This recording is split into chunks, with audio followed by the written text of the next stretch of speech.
আসসালামু আলাইকুম।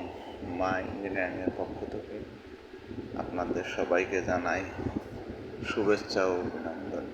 আজকে আপনাদের সামনে নিয়ে আসলাম একটি 3.5 জালি হলার। এই হলারগুলা প্রতি ঘন্টাতে 35 থেকে 40 মণ ধান মাড়াই করতে পারবেন এবং এই হলারে 2.5 ইঞ্চি শ্যাফট ব্যবহার করা হয়েছে এবং 6311 বিয়ারিং ব্যবহার করা হয়েছে। আমরা সারা বাংলাদেশ এই হলারগুলা অনলাইনের মাধ্যমে ডেলিভারি দিয়ে থাকি। আপনারা যারা এই হলারগুলো ক্রয় করতে ইচ্ছুক যোগাযোগ করুন স্ক্রিনে থাকা এই নাম্বারে এবং চলে আসুন পাবনা সদর, পাবনা মা ইঞ্জিনিয়ারিং ওয়ার্কশপ। আসসালামু আলাইকুম।